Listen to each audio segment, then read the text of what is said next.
Tell us how you guys all came together. Go ahead, Lisa. Okay, I guess I'll take that. Yeah. I kind of was knocking on his door for about 8 months, trying to get him to sing with me, and we flew to New York to do another project.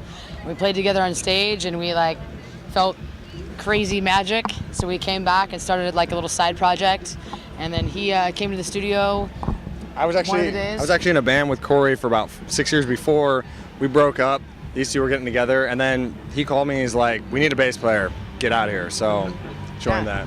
So basically, within 1 hour, we were like, "Okay, cool, we can do this." This is awesome. And then 1 week later, we had a name, and then the rest is history. So. And how'd you come up with a name? It was tagged on the side of a wall in Oakland, and you'll see them all over the place. If you drive around Oakland, you'll see them like tagged into corners, just says "Dig the Kid." And I saw it, and I took a photo of it, brought it to them. They liked it. It sounded good. It fit with our sound. It fit with who we are and what we believe in. So it's a good name. It's a tagger's name, huh? Yeah, we don't know who he is. We've never met him. He's out there somewhere. We can't get sued because it's illegal, isn't it? Yeah, it's illegal, right? Yeah. He's not going to show up one day and want his name back? Yeah, I think we're okay. That's amazing. Now, how'd the Aftershock come about? Well, actually, we know one of the people who put this on. His name is Gary Spivak. He found us a long time ago and kind of gave us a chance, and he's been watching us grow since we started, and he's been behind us the entire time. And him and his partner Danny Wimmer asked us to open up the festival for him. That's great. And what are the common elements or influences that kind of make your sound? What were the common threads? Well, Lisa and I definitely come from a little more of a hard rock background, but we like everything. So my influence is probably more like Foo Fighters, a little bit of Band of Skulls. Yeah, mine's definitely some Led Zeppelin in there. But we also share like Band of Skulls, things like that. So we both like hard metal, and then we go from that ranging to pop. Pop, Beatles, and then Corey. Yeah, and then I've got, Elton John, Tom Petty, Paul Simon, and it was just mixed together. I mean, we all find the common goals. Like, there's certain types of music that we completely 100% agree upon.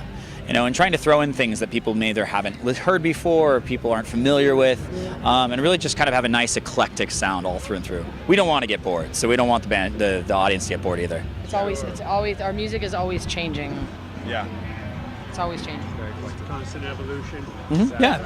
You're never gonna hear a song by us that'll sound like another one of our songs so much. You know what I mean? It's everything. We got Madagascar, which is this island jam, to She's Out for Blood, which is this heavy hard rocking thing. So yeah. It wasn't necessarily that we have a sound, but Dig the Kid is the three members of the band. So you'll hear different stuff, but it's always the same, played by the same three people.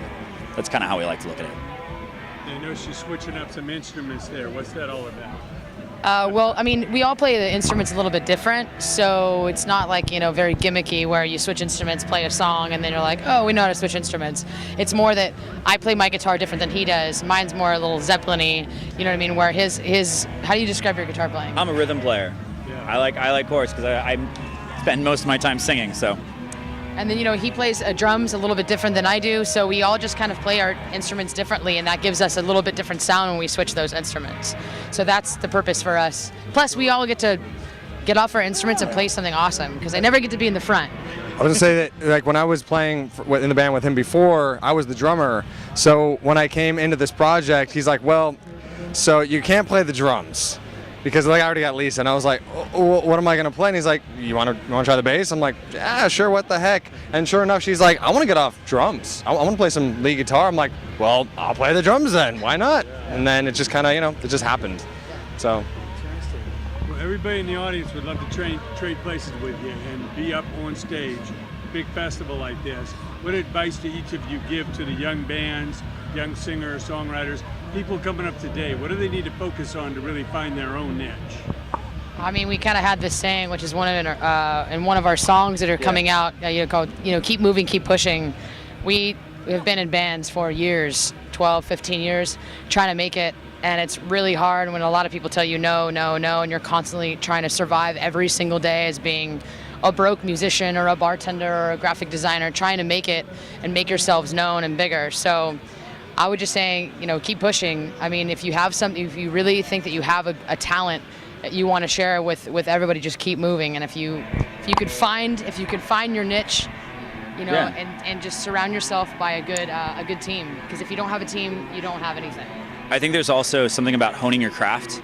Like, don't worry about playing a lot of shows. Worry about making sure that those shows matter. Making sure that the right people are there at the show to see you, and that you've honed yourself to a point where when you play that show, it's perfect. And then you up it and listen to your crowd, listen to your fans. They're gonna give you feedback, and the venues that you play. I mean, we've learned in the short years that we've been doing this that everybody knows everybody. So be very smart about how you talk to people and how you be out there, and be gracious to everything that comes your way.